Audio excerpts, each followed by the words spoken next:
Well, hello, folks out there in YouTube land. Got a big show lined up for you. Let's get right on into it.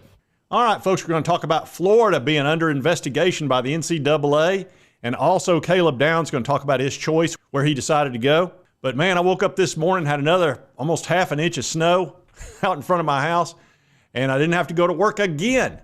And I never get Saturdays off. Last time I asked for a Saturday off, it kind of went like this. What we've got here is failure to communicate. Some men you just can't reach. So anyway, I get to do a show and it's not going to be on at 8 o'clock at night.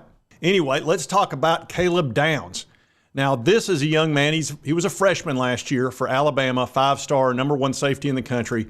Wound up being freshman All-American and all that good stuff.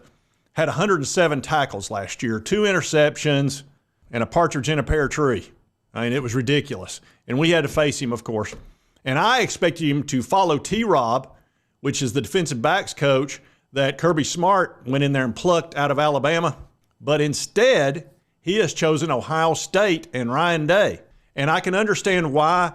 Ohio State's defense got really good last year. They were excellent. I watched them against the Missouri game, and Missouri didn't score for 3 quarters. And Missouri was a very good team last year, a very good quarterback and running back and great wide receiver. And they couldn't do anything for 3 quarters. Now, unfortunately for Ohio State, they were to their 3rd-string quarterback. Their 1st-string quarterback had left because he wasn't guaranteed the starting job in 2024. Their backup got immediately hurt within the first 5 plays or so, so they had to put in a freshman. And that didn't go so well. They couldn't hardly score a point. So Missouri finally in the 4th quarter scored 2 touchdowns, and they won 14-3. But Ohio State was impressive. Their defense was great all year.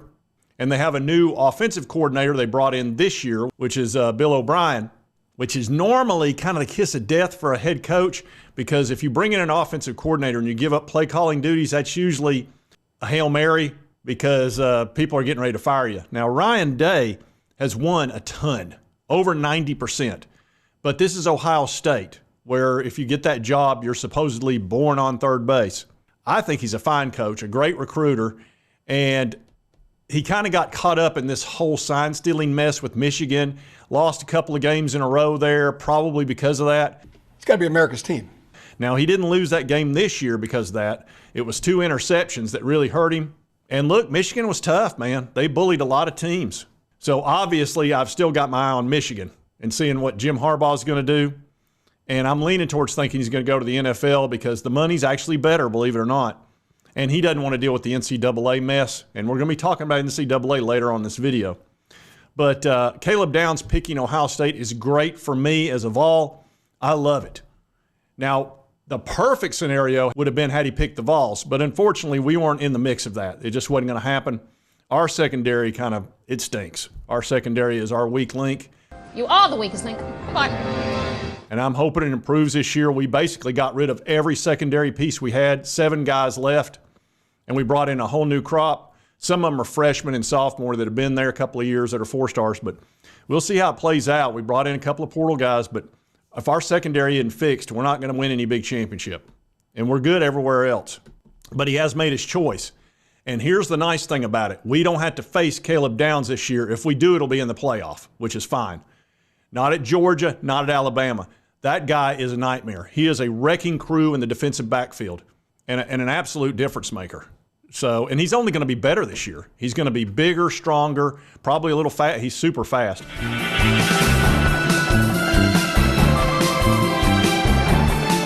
So getting him out of the SEC is a wonderful thing for all of us. So I wanted to give you that little bit of sunshine today.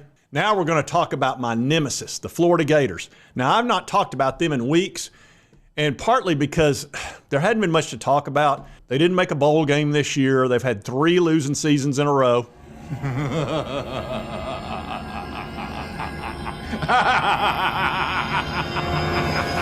And they really just haven't been worth talking about. Their recruiting wound up okay. They were at 3rd at one time. They were in great shape, but they lost a couple of 5-stars. They wound up like 13th, I think. So they're kind of becoming an afterthought. And Billy Napier's on his last year. I don't see any way he makes it past this year. Their 2024 class schedule is brutal. It's the toughest in the country, and they'll probably win 6 games this year if they're fortunate. 7 is probably the tops. 5 is very possible. And that will end him. He'll be let go and they'll hand him $25 million in cash and he'll go on his merry way. And then Lane Kiffin will probably take the position because I know he's going to jump from Ole Miss. And I'm sorry, Ole Miss fans, I hate to tell you that, but he's not a loyal person. He's going to leave you. How dare you? And Florida's probably a pretty natural landing spot for him. He can become the Steve Spurrier 2.0, only punkier. But anyway, let's get into this Florida investigation. And before any of you Florida fans say, what are you doing? You're making fun of blah, blah, blah. Let me tell you something. When we got in trouble with the NCAA, guess what? Y'all enjoyed the crap out of it.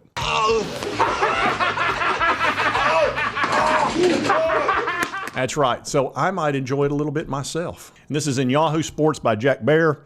Florida football under investigation due to the Jaden Rashada recruiting fiasco. Says Florida's football recruiting of quarterback Jaden Rashada. And y'all remember that? I covered that quite a bit. And that had to do with a 4-star quarterback that they had reportedly offered over $13 million to come to Florida, which just blew my mind. I was shocked. But anyway, let's get back into it. It says Rashada remains one of the biggest debacles of the sports NIL era. And it's got the Gators in the crosshairs of the NCAA. It said Florida's under investigation due to its recruitment, which saw the teenager decommit from the program after an NIL collective allegedly reneged on an 8-figure agreement in exchange for his commitment. He was the number 11 pro-style quarterback in 23. He was granted a release from his signed letter of intent. They were supposed to make some sort of $500,000 payment on the front end, and they didn't do it. So that didn't go over so well. Where's my money? Where's my money? Yeah, you got money to pay for fake mustaches, huh? Says the NCAA officially informed Florida President Ben Sasse of the investigation. The Tampa Bay Times reported Friday. The notice of inquiry did not mention Rashada by name, nor did it specify the alleged violations. The school pledged to cooperate with the investigation. Let's see what they said. It said, we have been and will continue to cooperate with the NCAA. Sure, Jan. Gator spokesman Steve McClain said, we hold ourselves to high standards of excellence and integrity on and off the field because we follow NCAA policies. You serious? About maintaining confidentiality, we're unable to offer any additional comments, blah, blah, blah, blah, blah. And it centered around the Gator Collective. I think this is where things got squirrely. It was Florida's answer to the wave of NIL groups. It says a contract obtained showed that the Gator Collective had promised Rashada up to $13.8 million with $500,000 up front. He would have made more than most NFL rookies. All he had to do was some autograph signings and social media posts. Said the collective missed their first payment after he signed his letter of intent, and then he reopened his recruitment. Went on to Arizona State, where he started 2 games till he got hurt. And then it discusses that Florida State recently got hit with an investigation, and they got penalized 5 scholarships. And Atkins, their offensive coordinator, got a 2-year show cause and a 3-game penalty. He's still on the staff, so I don't even know what show cause means anymore. But needless to say, Florida State is very happy about this. And I tell the VOLS fans this all the time. It's like we think we've got some rivalries, and we absolutely do. Florida is my biggest one. They bug the crap out of me. But a lot of people, it's Alabama or Georgia. But here's the thing. We don't have to live with them. All right, the Florida State people and the Florida people, they got to live with each other. And I'm telling you, when this came out, the Florida State people were having a party. They were loving it because Florida's been giving them grief over them getting in trouble just a few weeks ago. Hey, that hurt. So this is getting ugly down there. And there is no rivalry like an in-state one.